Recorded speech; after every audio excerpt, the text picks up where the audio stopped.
Dan, welcome to the Building and Growing podcast. We're delighted to have you here today. Thanks, mate. Thanks so much. Very, very happy to be here. You're most welcome. Dan is the founder of Invisible Artists and has had a fantastic entrepreneurial career. Would you like to introduce yourself? Well, shucks, yeah.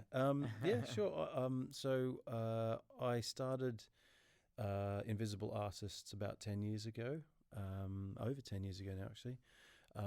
And it's kind of grown into a big company, it's downsized to a small company, in and out like that for over that decade, just based on what was going on and where we were. Started in Sydney and then grew to London and Singapore. Dabbled in Dubai for a couple of months, got some work through there. But I think it's just been an amazing journey. I mean, I started in advertising when I was 19. Okay. And always enjoyed kind of, working in media and that kind of thing. Was that back in Sydney? Yeah, back in Sydney, yeah. So it's kind of, it's kind of, I suppose I fell into it. And what I realized with advertising is it's kind of where all of the people who didn't enjoy school kind of hated, I suppose, certain aspects of having to do working for the man type life. Yes. And so I found my tribe, as it were, in advertising, because we're all just kind of misfits and just loved kind of doing the wrong thing. I've seen the series Mad Men on Netflix. Was it like that back in the day? I think, there's probably elements of the Mad Men being back in the 60s. There's still elements of that play out. Yeah. I think that the really fun times of advertising are pretty much over now. Okay. But there was a good 50, 60 years there of, I don't know, it's just coming up with fun stuff and selling it to clients and helping grow their brands and products. So, yes. Yeah, I think it's got its place. It's just advertising has evolved and changed so much. Yeah. Over the last 20 years, it's all a different conversation now. Indeed. I suppose it's different when you're making campaigns that are, predominantly focused on Google and Facebook and, social media platforms as opposed to the big old television adverts. Yeah, that's it. And even between different regions, it's, so when I remember going to Singapore to spec it out. Went to Hong Kong and Singapore, was going to open up in either of those two. Yes. And I think luckily and thankfully we opened in Singapore because, Hong Kong's been through such a huge turmoil in the last 5 years. But Singapore's a great kind of halfway point between London and Sydney. Yes. It's got great people, really nice atmosphere. But I suppose one of the things that struck me there is the billboards and the kind of screen, like LED screen billboards that were everywhere across Hong Kong as well. Yes. I think humans still like to see stuff in passing. It's not just all on our phone. Yeah, indeed. And Australia loves telly. Yes. If you've got your ad at the front of the cricket, you've ticked that box as the CEO. Yes. So and UK is a bit of everything. It's absolutely UK is connected into Europe so much, but everything social. If there's any new trend, if there's any new thing that's picking up, UK just jumps on it like nothing else. And then there's 12 other companies doing exactly the same thing. Yes. Trying to make the market leader. Yeah. Australia kind of sits back for a bit and goes, don't know if I need to change yet. So that was probably one of the greatest things about having the company and having grown up in advertising and studying it and seeing it for so many years. I just love seeing it evolve. Yeah, it's just fantastic. Not only were you able to open up your own company, but then, you were able to open up branches of it across the world. It's not something that everyone gets to do. No, and I suppose, maybe that's the, what people say, entrepreneurial spirit in me. I don't know if that is entrepreneurial. Yes. I think, but I saw opportunities and I saw the potential in staff and the people who were working with at Invisible Artists. There was, Esther worked for us in Sydney for only about 6 months, Yes. and then she had to leave because her visa had run out. She's Canadian Okay. and Hong Kong Yeah. national, and so was able, and she wanted to kind of travel the world. So she said, "How about I open up London for you?" Wow. Yeah. And she ended up then kind of moving to Singapore and opening up Singapore. Yes. So she's like a key person in everything, Yeah. and almost inspired me to do it. Yes. You know, sometimes I think you find it's not like, I'm not comparing myself to Steve Jobs, but Steve Jobs was the kind of architect behind Apple. Yes. He didn't dream up the mouse. He didn't think of designing anything. He had thoughts of, but he paid good people good money to build the business, and he kind of helped, I suppose, build the blueprints, Yes. and then and focus on the vision, and then the rest followed. So Yeah. yeah, I don't know. I think there's just elements of that, of being in business. If you can have a great business just in one market, doing things for people, and have it there for 20, 30 years.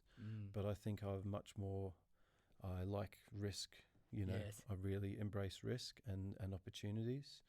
So if there's potential to do something, I'll say yes more than no. Yeah. Yeah. And that's a true entrepreneurial spirit coming out. If that there. is, yeah, so be it. and how do you sort of empower others through culture and with your vision, so that I suppose they make decisions that take the business in the direction that you'd like it to go down? Well, I think the main difference that I find, it might be different for everyone else, is that when I was working for someone, I always felt like I was lying. And when I had my own business, I felt like all you could do is tell the truth. Yes. And be honest. And I probably didn't realize this till recently, but yeah, because my partner is, she's in a great job, and she's doing really well. Yeah. But I think, like, I find her, not just her, but whenever we go into a job or into a role, it's like we pretend that we have to be happy, and we love the work, and we're happy to see everyone. You can't really be fully honest. Yes. You can't say, I'm having a really shit day today. Yeah. Certainly not to your boss, for most people. But when I started the business, I found, like, if I had to be honest with everyone and myself, and I found the joy in working for the smallest of clients as much as the biggest of clients. Yes. Because usually the smaller ones are either friends or friends of friends, or referrals from people that you know. So you've got like that. You're being trusted to be reliable and be competent to a network of people who are in your network. Indeed. And I thought that was great. I just loved that whole connection towards everyone, and so it was great. And I think maybe that's where it stems from, in a way. The building the vision, or doing great work for good people. Yes. It's just an honest thing. I would say to the guys and everyone in the company, saying, this is great, I love that. And if I could see they weren't happy, then I'd probably say, that's fair enough, I understand. But, the reason how we got this job is through this person who did that, and they helped me do this once. And so maybe that helped them understand the why, like why they were doing it, rather than just, here's a job, go away and do it and make sure it's good. Yes, yeah. You weren't doing the word escapes me, the sort of, mass. You weren't up for, just high volume, low quality. You wanted it to be high quality work, high quality relationships. Yeah. Well, there was a business coach that I had worked with in a previous company that I worked for. Yeah. And she was amazing. She was a lawyer that turned kind of life coach and business advisor. Actually went back into law, but she just said, look, it's simple setting out your vision and values at the start. You're either a boutique or a cash cow company. Yes. And so you're either a kind of Bailey and Sage fruit and veg shop, or you're Sainsbury's. Take your pick. Which one do you want?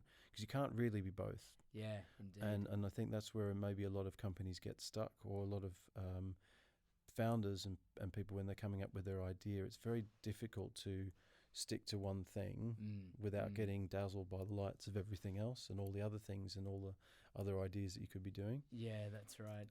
Yeah. And I think as well for people who, you know, it takes a certain level of risk appetite to start a business, but it takes a greater level of risk appetite in order to say, I'm going to be the boutique and I'm not going to say yes to everything, because it's easy to say I'm boutique and then say yes at, 50% of what your target contract is. Yeah. That turns you very much into, let's say, the supermarket. So Yeah. and I think that is a very hard thing for people. It's hard to say no to money when you're a founder that's just started out or even going down the line. Yeah, exactly. And I think it's and also at the start you kind of don't really know what the ultimate end is going to be, especially if you've just done it. If you're starting out and you've never had your own business before. Yes. So I think, contrary to what you're just saying, I did say yes to everything. Okay, yeah. Only because I just didn't know when the next job was coming. Yeah. And I think when you get kind of buoyant and to a point where the business is not full, but you can basically you're not kind of having to tread water every day and wait for the next paycheck to come in or the next invoice to be paid. When you've managed to kind of get enough cash in the business, you go, right, I can think more strategically now. Yes. And I mean it's the same for most businesses. It's a lot of businesses just hand to mouth.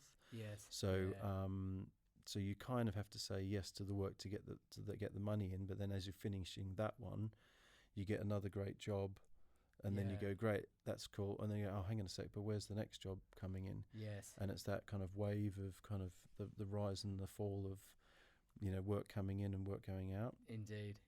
A mate of mine had a plumbing business in Sydney, and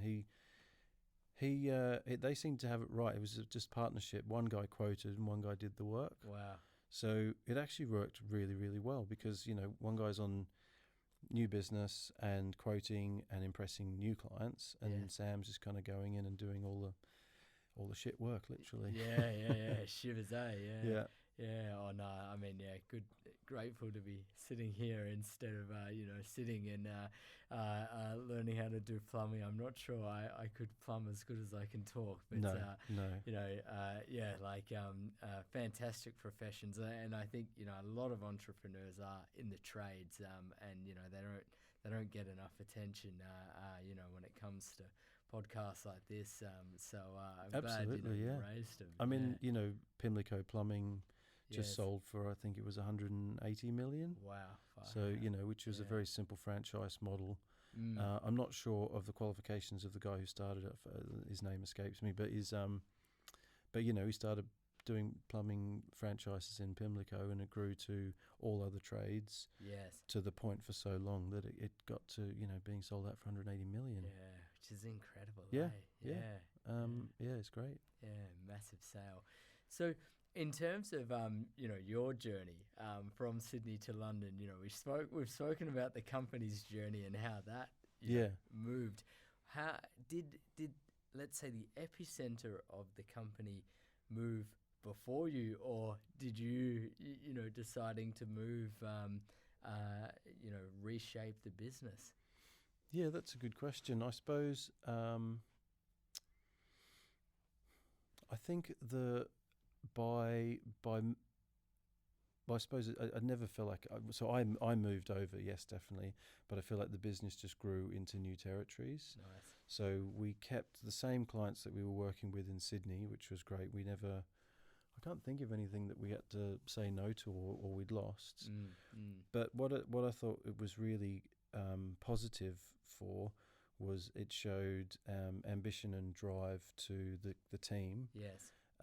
It showed that anything's possible, and also I think it helped assert to clients that we were working with in Sydney.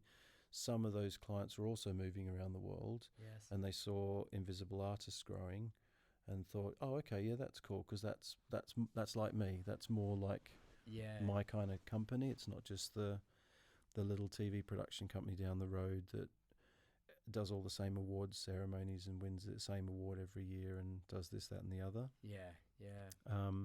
So yeah, I think I was trying to be inspirational. Yes, fantastic. Because I was happy to do it, and I think it it really inspired the staff and clients Yeah, that we were growing, and it was all natural. It was, didn't take on any loans or yeah, anything like that.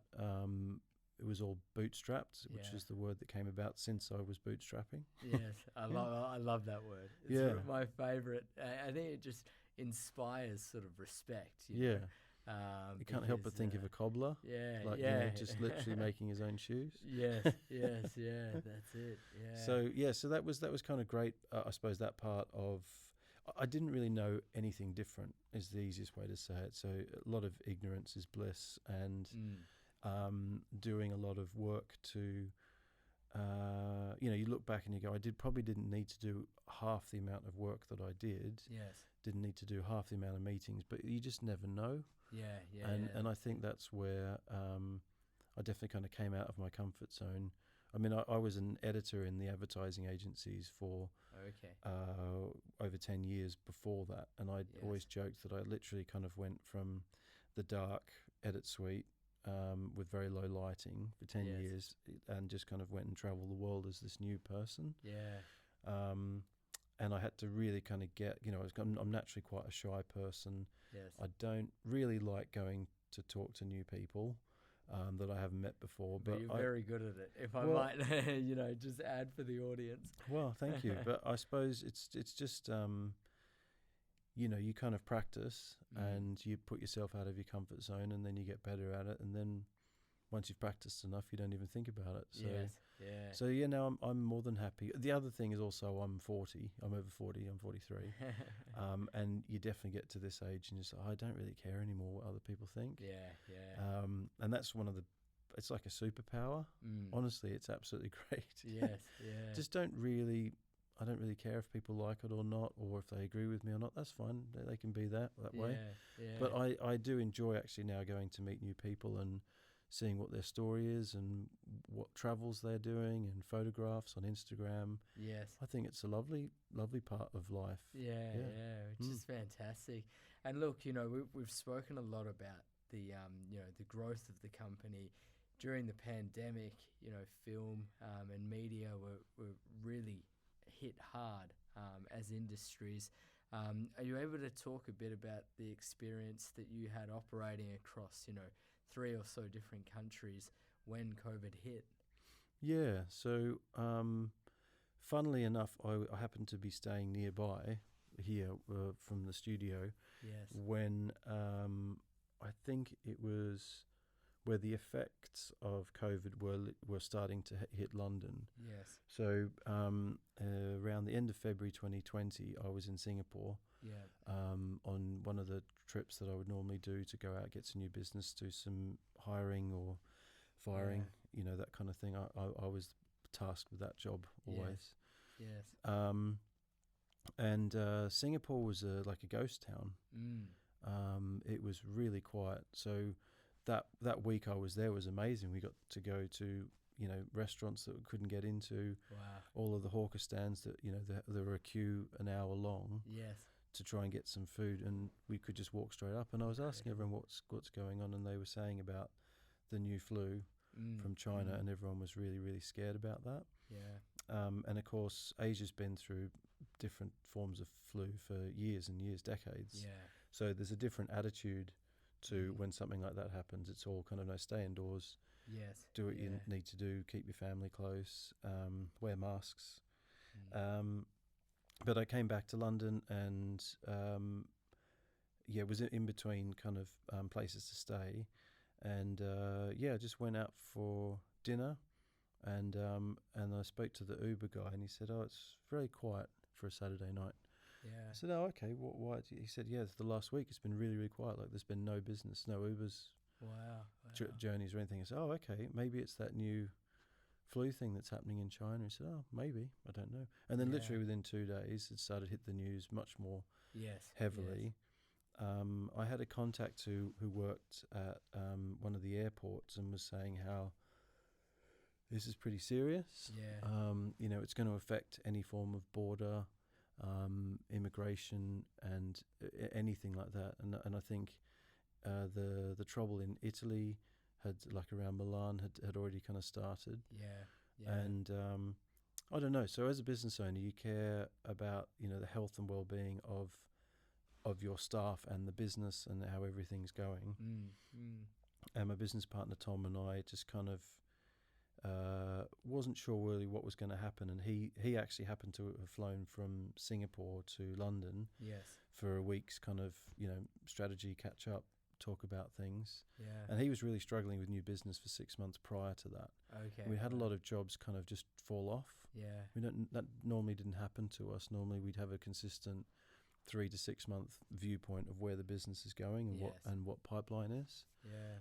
But no, he was just saying how he was getting really frustrated, and rightly so. It's like all of these jobs that were booked were getting pulled, and there was just not really any excuse why. Yeah. And our biggest billing client basically pulled all of their work within a couple of weeks. Shivers. Yeah. Other I can't really say which clients, but other clients, they said, yeah, we can see about the future, maybe the stuff, but everything kind of got on hold. Wow. And I started really worrying about, like, what's the worst that can happen. Worst that can happen is close the company. Yes. Yes. And best is that this will just blow over in a couple of weeks. Yeah. But all the information that I was searching for was pointing towards this is a pandemic the size of the one 100 years ago. Yeah. And there's no kind of quick fix. It's going to be years before this gets better. Yeah. And I think we, like, shortly after we took the decision to say everyone from in Sydney office and Singapore needed to work from home. And Tom ended up actually being stuck in UK. Oh wow. Yeah. So he never got back to Singapore. His wife and kid were there. Wow.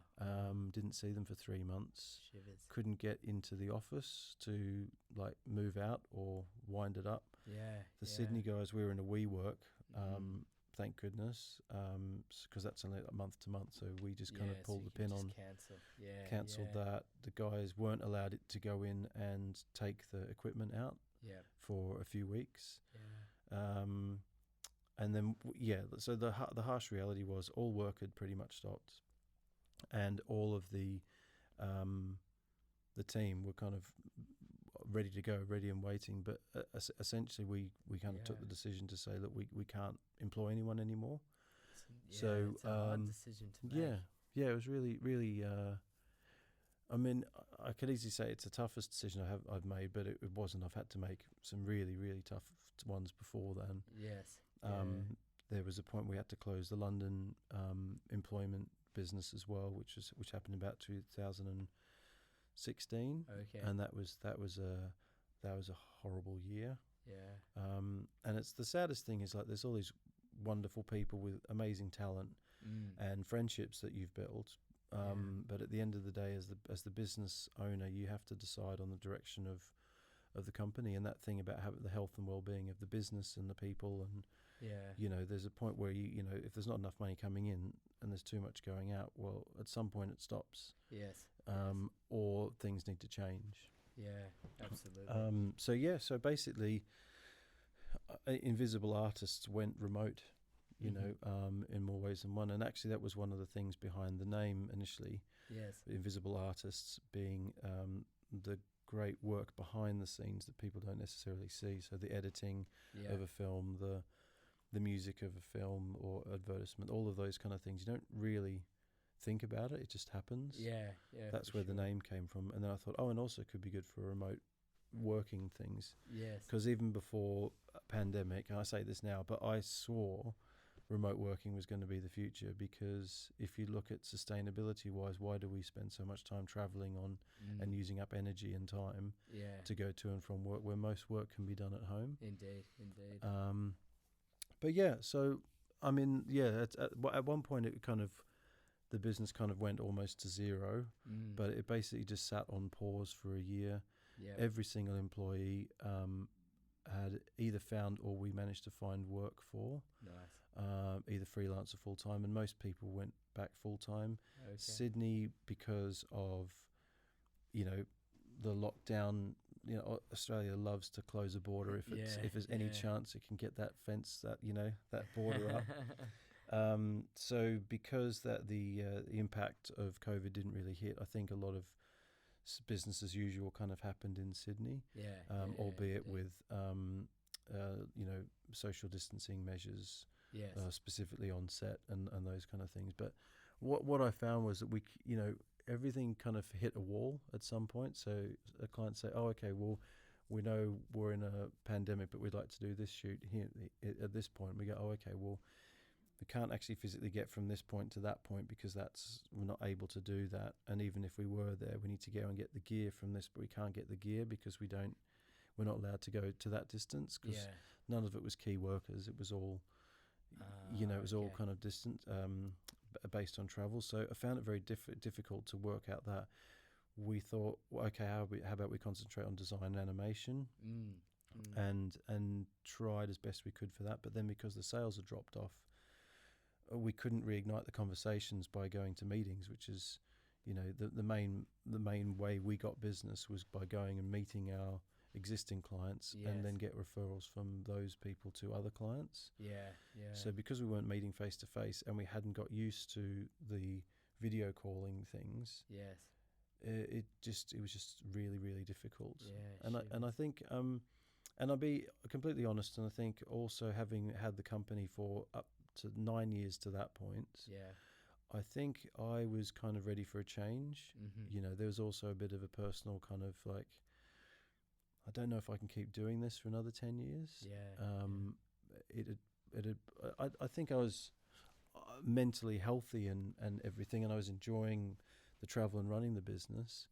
But I think the overall kind of like seeing the consequences of what the pandemic had done to the company and the measures we had to take to do that. There's other kind of things about what about the next pandemic. I thought, oh God, if this happens again in 5 years' time, I don't know what we're going to do. So I think there was a bit of me going, okay, how about I try something different now? How about we work on that app idea that I've had for ages, or basically in the downtime, what could we do differently? How could we re-engineer or rebuild this business?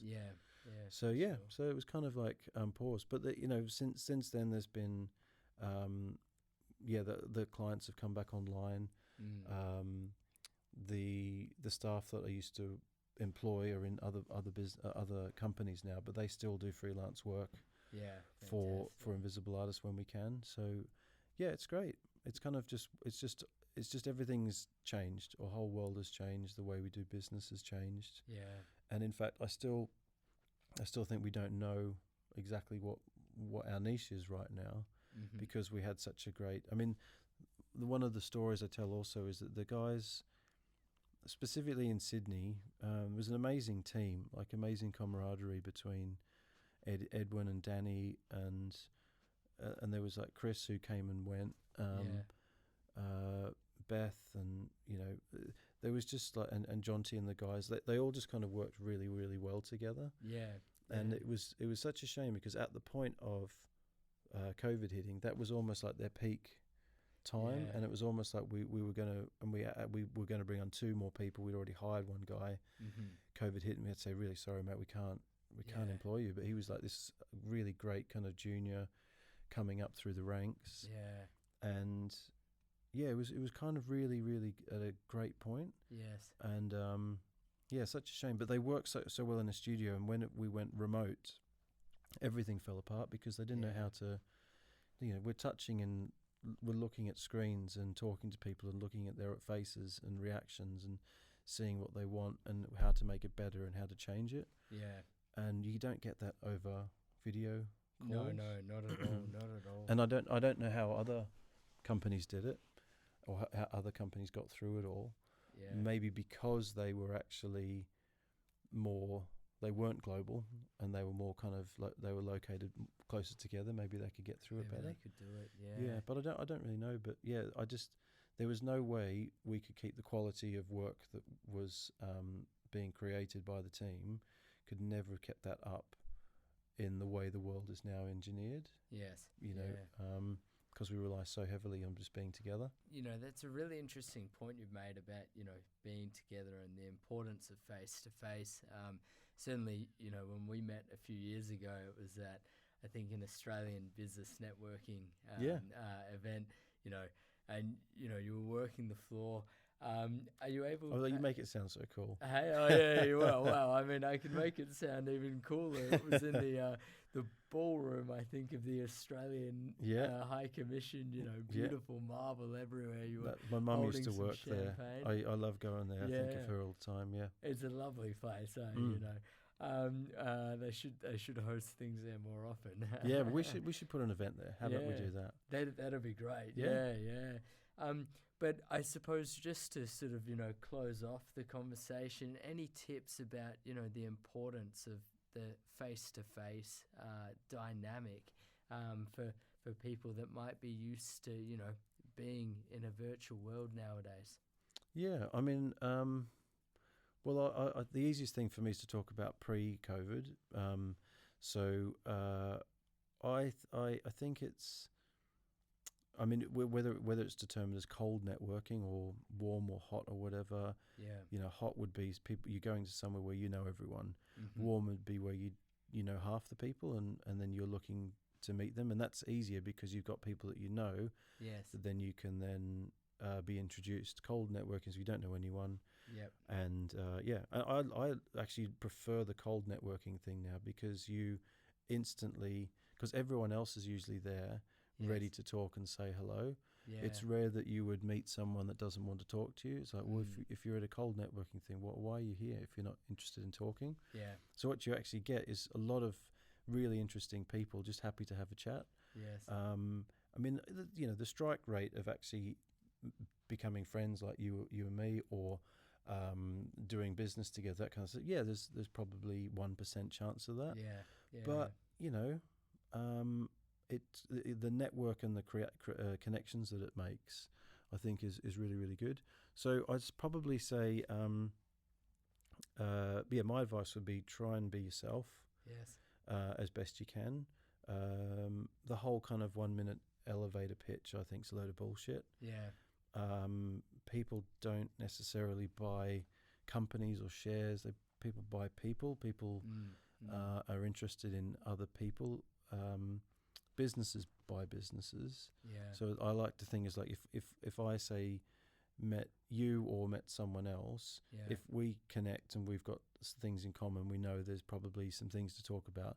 Well, that's great. Well, then maybe the businesses that we work for might transact or do something. Yeah.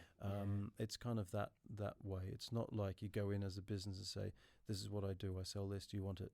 Yeah. You know, it's like, it's just, just kind of be yourself and think about how it might appear to other people. Indeed, yeah. Look, Dan, very wise words of wisdom. Thank you so much for joining us today and telling us about your story and Invisible Artists. We've touched upon culture, the difficulty of, you know, operating in the pandemic, and the tips for you know, networking. And I think, you know, going to a cold event where everyone is in the same cold water is a really good tip and a good takeaway for everyone. Thanks, mate. Yeah, thank you. No, it's been a pleasure. Thank you so much, Dan. Cheers. Cheers.